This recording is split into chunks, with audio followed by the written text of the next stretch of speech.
Assalamualaikum warahmatullahi wabarakatuh. Perkenalkan, nama saya Ahmad Akli dari program studi Teknik Informatika Fakultas Teknik Universitas Muhammadiyah Banjarmasin. Pada kesempatan kali ini, saya ingin mempersembahkan video review jurnal dari topik pembahasan ancaman cybercrime pada e-commerce.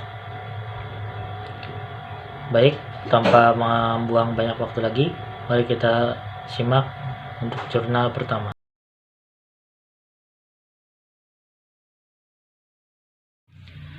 Baik, untuk jurnal yang pertama ini saya akan mengambil dari jurnal Biang Lala Informatika pada bagian volume 1 halaman 1 sampai 10 yang ditulis oleh Eva Anggriani Pratama pada tahun 2013 dengan topik optimalisasi cyber law untuk penanganan cybercrime pada e-commerce. Penulis di sini atau peneliti berpendapat bahwa sebagai latar belakang dari topik ini, penulis berpendapat bahwa kemajuan dan perkembangan teknologi informasi sekarang ini merupakan salah satu acuan dalam menilai sukses tidaknya suatu bentuk perilaku manusia modern pada hampir semua bidang, yaitu pendidikan, kesehatan, dan ekonomi. Dan yang ditekankan pada topik ini adalah pada bidang ekonomi, karena bidang ekonomi di sini memegang peran paling penting dalam hidup, sebagaimana bidang yang lainnya seperti pendidikan dan kesehatan tidak bisa berjalan dengan lancar dan sukses tanpa adanya bantuan dari bidang ekonomi. Kita lanjut untuk tujuannya, yaitu tujuan dari penelitian ini adalah untuk mengetahui dan menganalisa sampai sejauh mana cyber law yang ada di Indonesia ini. Kita akan masuk lagi ke permasalahan yang dituliskan oleh penulis. Di sini penulis melihat dari keuntungan yang didapat dalam e-commerce, baik pedagang dan pembeli yang terkadang lupa akan dampak lain dari keuntungannya itu, karena tidak ada keuntungan tanpa ada kerugian atau tanpa ada resiko yang bisa terjadi dalam transaksi perdagangan online atau e-commerce. Pemanfaatan yang nah, di sini penulis mengungkapkan bahwa ada pihak-pihak tertentu yang dengan sengaja mencari celah untuk mendapat manfaat transaksi tersebut untuk keuntungan pribadi, mengingat seperti yang disebutkan sebelumnya, bidang ekonomi merupakan bidang yang memegang peran paling penting di antara bidang kehidupan yang lainnya, sehingga banyak faktor-faktor atau pihak-pihak ini yang bertindak secara tidak bertanggung jawab untuk mendapatkan keuntungan pada dirinya sendiri, dengan mengetahui bahwa bidang ekonomi ini sangat penting bagi kita. Dan untuk metode penelitiannya, penulis mengkategorikan penelitiannya sebagai penelitian deskriptif. Hal ini didasarkan pada tujuan dari penelitian ini adalah untuk membuat pencanderaan atau proses secara sistematis, faktual, dan akurat mengenai fakta-fakta dan sifat-sifat suatu populasi tertentu. Melihat dari tujuan dan deskripsi penelitian, tujuan dari penelitian deskriptif di atas yang saya sebutkan tadi dapat ditarik bahwa dengan metode penelitian yang ada pada penelitian ini dilakukan dengan melakukan pencanderaan terhadap suatu fenomena yang telah dan masih berlangsung pada saat ini. Jadi perilaku atau tindakan-tindakan kriminal atau cybercrime yang sudah terjadi pada masa lalu dan yang masih terjadi sampai sekarang itu akan tetap diteliti. Baik, kita akan masuk ke dalam hasil penelitian. Hasil penelitian dari jurnal yang ini adalah berdasarkan dapat dipaparkan, penulis mengatakan bahwa dapat dipaparkan sebelumnya bahwa kesimpulan yang ditarik penulis adalah berdasarkan pendapat para pakar yang dituliskan di dalam jurnalnya berhubungan dengan cybercrime dan cybercrawl yang ada di Indonesia. Cyberlaw yang ada di Indonesia belum dapat digunakan secara optimal, terlebih lagi dalam penggunaan kasus kejahatan dunia maya yang berhubungan dengan transaksi e-commerce, sehingga diharapkan ke depannya cyberlaw yang ada dapat dioptimalkan dengan kesiapan aparat yang menjadi tumpuan awal dalam penanganan cybercrime pada transaksi e-commerce. Untuk pembahasan lebih detailnya, para penonton bisa saja membuka jurnalnya yang nanti akan saya bagikan di dalam deskripsi di bawah. Baik, mungkin itu saja untuk jurnal yang pertama. Mari kita lanjut ke jurnal yang kedua.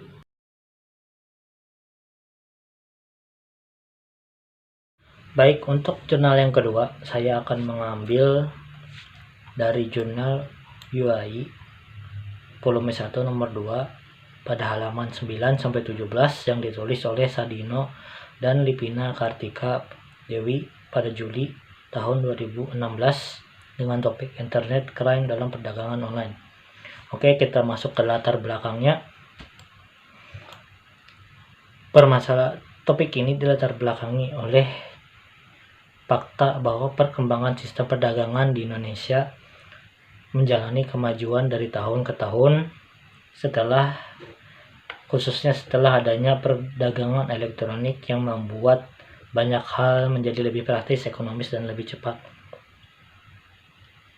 Akan tetapi, beriringan dengan perkembangan itu, kejahatan-kejahatan elektronik pun juga muncul, seperti penipuan, penggalapan, dan pemalsuan, dan hal-hal jahat lainnya yang terjadi dalam perdagangan online. Kita masuk untuk tujuannya. Tujuan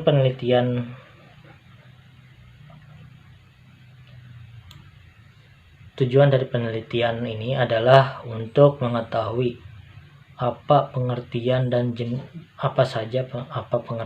apa saja jenis-jenis dari kejahatan internet atau cybercrime. Yang kedua, tujuan kedua penulis adalah bagaimana tinjauan umum kejahatan internet dilihat dalam transaksi perdagangan elektronik. Dan untuk tujuan yang ketiga, bagaimana tinjauan yuridis mengenai peraturan di Indonesia terkait kejahatan internet dalam transaksi perdagangan elektronik. Permasalahan yang dituliskan oleh kedua peneliti di sini adalah salah satunya adalah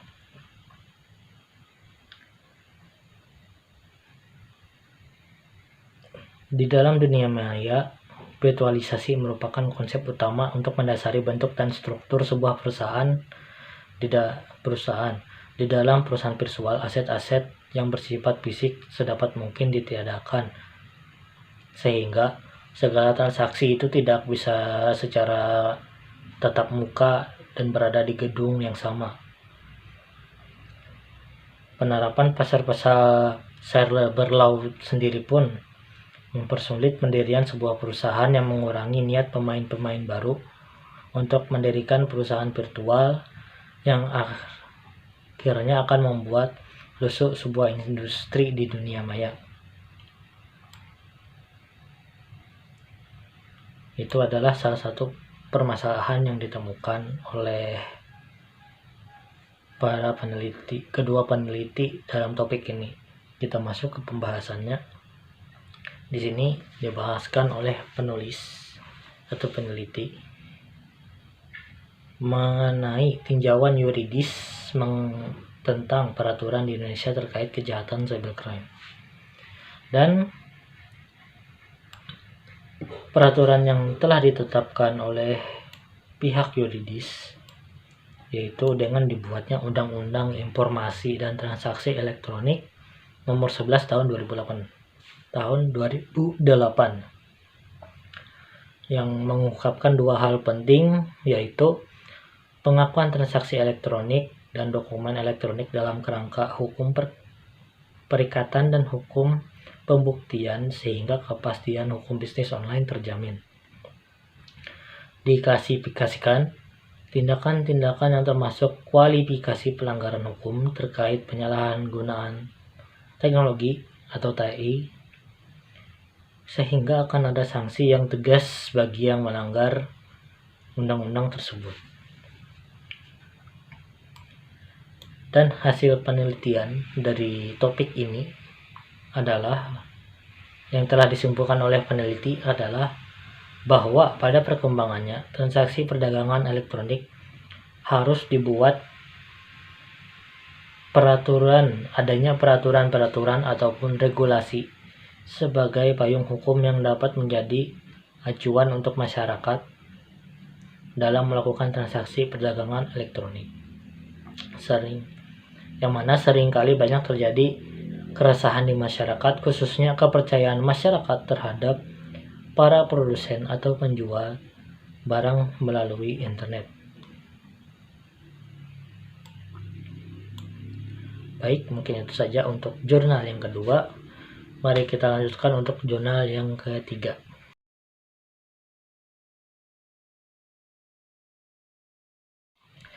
Baiklah, untuk jurnal yang ketiga, penelitiannya akan saya ambil pada jurnal yang ketiga saya akan mengambil dari jurnal Automata volume 1 nomor 2 yang ditulis oleh Galih Rahmadi dan Ahmad Rafi'i Pratama pada tahun 2020 dengan topik analisis kesadaran cyber security pada kalangan pelaku e-commerce di Indonesia. Topik ini dilatar belakangi dengan yang dituliskan oleh peneliti bahwa pada era disrupsi ini membuat pelaku usaha membuat suatu inovasi agar dapat beradaptasi terhadap kegiatan perdagangan pelaku e-commerce agar memberikan kelancaran dalam proses bisnis sehingga dapat bersaing secara kompetitif. Salah satu yang dilakukan oleh pelaku usaha yaitu menggunakan teknologi internet dalam proses bisnis sehingga membuat peralihan dari antar muka di internet. Teknologi tersebut kita dengar dengan istilah electronic commerce atau e-commerce atau perdagangan elektronik.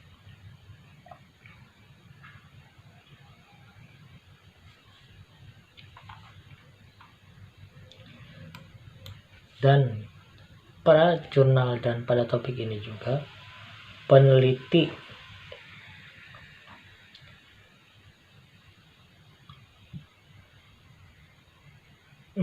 menemukan banyak kejadian-kejadian atau tindak-tindak kejahatan sebagaimana dituliskannya di sini, karena pengguna dapat berkomunikasi dengan menyamarkan identitasnya tanpa dibatasi oleh batas wilayah bahkan lintas negara, sehingga hal tersebut dapat memungkinkan terjadinya ancaman cybercrime. Ancaman terjadinya cybercrime merupakan hal serius yang dapat mengganggu aktivitas e-commerce. Maka konsumen maupun pelaku usaha harus dapat melindungi dirinya dari ancaman tersebut dengan menggunakan cyber security. Itulah untuk latar belakangnya.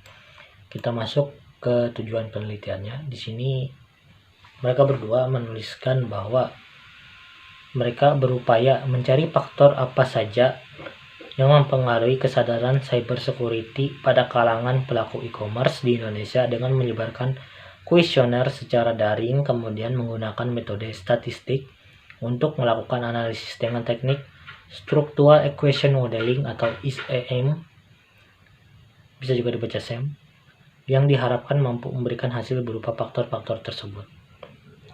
kita masuk kepada permasalahannya. Permasalahannya yang ditemukan oleh kedua peneliti adalah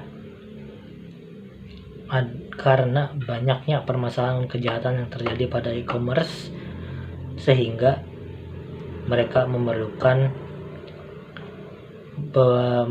faktor-faktor yang dapat mereka jadikan acuan untuk mengembangkan cyber security atau mengembangkan kesadaran pengguna e-commerce tentang betapa pentingnya cyber security. Untuk metodologi penelitian, untuk penelitian ini mereka menggunakan metode penelitian beberapa tahapan penelitian sebagai berikut. Tahapan pertama, mereka melakukan perumusan masalah. Yang kedua, tahapan kedua yaitu melakukan kajian literatur. Langkah ketiga, mereka melakukan perumusan model dan penyusunan instrumen berdasarkan hasil analisis faktor, dan kemudian menyusun instrumen yang merupakan kumpulan pertanyaan yang telah diberikan pilihan jawaban. Langkah selanjutnya yaitu langkah keempat, pengumpulan data dengan menyebarkan kuesioner kepada responden. Langkah kelima, pengujian data, analisis data, melakukan pengujian validitas dan reliabilitas dengan teknik analisis struktural, equation modeling menggunakan program RStudio. Dan yang terakhir, tahapan terakhir yaitu menarik kesimpulan. Kesimpulan dari tahapan-tahapan penelitian sebelumnya. Menarik apa saja yang dapat mereka simpulkan. Dan yang terakhir untuk hasil penelitiannya. Di sini para peneliti berdasarkan hasil data dalam penelitiannya mendapatkan faktor-faktor yang mempengaruhi tingkat kesadaran cyber security, yaitu pengetahuan cyber security memiliki hubungan positif yang berpengaruh signifikan terhadap kesadaran cyber security. Jika ancaman cyber datang, maka individu dengan pengetahuan cyber security yang baik akan tersadar dengan ancaman dan akan segera mengamankan diri dari hal-hal yang mengganggu menggunakan e-commerce. Jadi kesimpulan dari penelitian ini dapat kita artikan bahwa kalau di sini penulisnya menyatakan bahwa dengan kita sadar akan cyber security, maka kemungkinan kita menjadi korban cybercrime itu akan berkurang. Baik, itu saja untuk jurnal 3. Baik, mungkin itu saja beberapa review jurnal yang dapat saya persembahkan dalam video kali ini. Saya mohon maaf sekali lagi atas segala kesalahan dan kekurangan yang terdapat pada video kali ini. Dan wa akhirul kalam, assalamualaikum warahmatullahi wabarakatuh.